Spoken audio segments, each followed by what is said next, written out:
Jaime, I think I finally understand finances. I just bought a new car, my biggest asset. Deep sigh, Penny. That's not an asset. Correction, depreciating liability detected. But it's shiny, so is tinfoil, still worthless. Welcome to Assets versus Liabilities, or as I call it, Why You Rebroke and Dan T Know It. Assets are anything that puts money in your pocket, like my side hustle selling candles.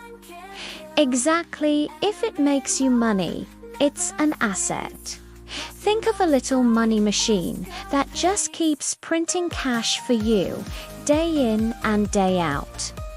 Common assets include cash, investments, real estate, and businesses. And cat influencers. I'm worth at least 2 NFTs. Wait. So my fancy car isn't an asset, only if it drives itself to work and deposits your paycheck.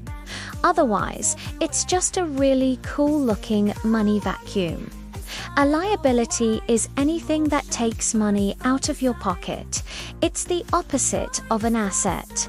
It's the financial equivalent of a leaky bucket, like my rent, yep, or your car loan, or that gym membership you used once.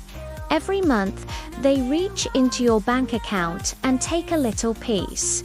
Even small recurring costs drain long-term wealth potential. Translation: your latte budget is plotting against you. Gasp, my pumpkin spice addiction is financial sabotage. The difference between the rich and everyone else. The rich buy assets first. They focus on building up those little money machines before they go out and buy the flashy stuff. So they make money while they sleep. Exactly. A poor mindset says, I get paid, I spend. You work hard all week, the paycheck hits, and boom, it's gone. A wealth mindset says, I get paid, I invest. You take a portion of that paycheck and buy something that will make you more money later.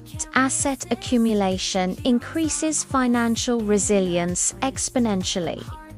Translation: your Netflix subscription isn't passive income, but your landlord's rent check is. Size: I'm funding someone else's assets. Alright, Penny, name an asset. My house. Only if you own it outright. If you still have a mortgage, the bank is the one with the asset, and you have the liability. If the bank owns it, it's still a liability. Ugh, trick question. Okay, my dog, please. I'm the only asset here. I attract viewers. Laughs: anything that generates income or appreciates in value counts as an asset. It's that simple. If it's not growing your wealth or putting cash in your pocket, it's a cost. Everything else is a cost.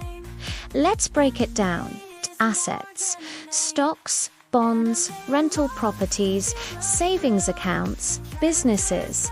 Liabilities: car loans, credit card debt, student loans, mortgages, subscriptions. So basically, everything I own is a liability. Correct. But hey, at least your debt has personality. The goal isn't to have no liabilities. It's to make your assets outgrow them. Think of it like a race. You want your asset engine to be way bigger and faster than your liability engine. Here's the magic math. Wealth equals assets minus liabilities. That simple formula is your entire financial report card. So if I have $10,000 in student loans and $2,000 in savings, you have negative wealth. That's rude. It's math, not judgment. Numbers don't have feelings. The key is flipping that equation.